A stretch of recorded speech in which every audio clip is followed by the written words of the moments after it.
আর মাওলা বলে আমি তোমাকে যুবক বানাইলাম, জবান দান করলাম, জবান দিয়ে আমি মাওলারে ডাকো নাই। আমি জবান দিছিলাম আমি মাওলা, তারপরে আমি মাওলা রাগ করিয়া খানাও বন্ধ করি নাই। আমি তোমার রাগ করিয়া পানি বন্ধ করি নাই, বাতাসও বন্ধ করি নাই। আমি মাওলা তো অপেক্ষা করছি তুই আমারে কখন ডাকবি বান্দা বান্দি, তুই জবান দিয়া ডাকো নাই। যখন তোর বয়স আস্তে আস্তে যখন তোমার হায়াতের বেড়া পার হইয়া গেল, এখন তোমার মৃত্যুর পরে যখন কবরে আসছ, এখন ওই নাফরমান কবরে যাইয়া দেখে ডানে মাটি বামে মাটি, নিচে মাটি এর বিছানা, উপরেতে মাটির চাপা, ভাইগা যাইতে পারবা না। আমার মাওলা ডাক দিয়া বলে বান্দা বান্দি রে, তুই এখন কবরে আইসা ওই বান্দা এখন দিক বিদিক না পাইয়া আমার মাওলারে ডাকবে, শত শত বছর ডাকবে। আমার মাওলা বলে দুনিয়ায় বইসা আমারে ডাকতে বলছিলাম ডাকো নাই, এখন আমি মাওলারে ডাকো, আমি মাওলাও তোমার ডাকে সারা দিব না। কোন এক কবি আমার মাওলার ভাষায় বলছিল, যখন তোমার কেউ ছিল না তখন ছিলাম আমি, এখন তোমার সব আছে পর হইয়াছি আমি। আমার মাওলা কেমন জানি আবার বলে, বান্দা বান্দি যখন তুমি কবরে আসবা তখন তোমার কেউ রবে না,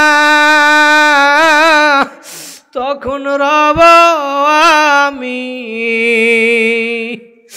আমার কাছে আসতে হবে যতই ভাগো তুমি। আল্লাহু আকবার। কবরে যাই আমার মাওলারে বারবার ডাকবা, আমার মাওলা ডাকা সারা দিবে না, কারণ দুনিয়ায় বসে আমার মাওলার হুকুম মানো নাই। আমার মাওলা বলে, হে নাফরমান, তোরে আমি দুনিয়ায় বইয়ে ডাকছিলাম, আমার পক্ষ থেকে মুয়াজ্জিন তোকে ফজরের সময় ডাক দিছি, আসসালাতু খায়রুম মিনান নাউম, ঘুমের চেয়ে নামাজ ভালো। তোরে মসজিদে ডাকছে, তুই নামাজ আজান শুনছো আসো নাই, তারপরেও তুই ল্যাপ কম্বল গায়ে দিয়ে ভালো করিয়া ঘুমাইছো। তোরে আমি ফজরের সময় ডাকছি, মসজিদে পাই নাই, তুই ল্যাপ কম্বল গায়ে দিয়া ঘুমাও। ওই ল্যাপ কম্বল আমি মাওলা কোনো পশু পাখির জন্য বানাই নাই, তোরা বনি আদম তোদের জন্য আমি বানাইছি।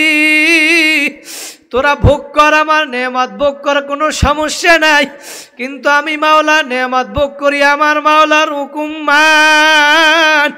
কিন্তু নেয়ামত ভোগ করি আমি মাওলার হুকুম মানো নাই। আমি মাওলা তারপরেও রাগ করিয়া তোর খানা বন্ধ করি নাই, পানিও বন্ধ করি নাই। আমি আবার তোরে জহুরের সময় ডাকছি বান্দা বান্দি, জহুরের সময় তোরে আমি মসজিদে পাই নাই। ওরে নাফরমান কপাল পোড়া, 5 ওয়াক্ত নামাজে মসজিদে যাও না। আমার মাওলা বলে, আমি মাওলা তো সাবাকাত রহমাতি আলা গজবি, আমার মাওলার রহমত রাগের থেকে প্রাধান্য পাইয়া যায়। জোরে বলেন আল্লাহু আকবার। আমার মাওলা বলে, আমি মাওলা তোমার অপেক্ষা আছি, তোমারে আবার আসরের সময় মসজিদে ডাকছি, তোমারে আসরে পাই নাই, মাগরিবে ডাকছি, এশায় ডাকছি, তাহাজ্জুদের নামাজে ডাকছি, ওই চরমনার ময়দানে তোরে আমি ডাকলাম, টুঙ্গির ময়দানে ডাকছি, তাবলিগে ডাকছি, রমজানের সাহারিতে ডাকলাম। বান্দা বান্দি তুই আমার ডাকে সারা দেও না। তুইও মনে রাখিস বান্দা বান্দি, আলাম তারা আন্নাল্লাহা ইয়াসজুদু লাহু মান ফিস সামাওয়াতি ওয়া মান ফিল আরদি।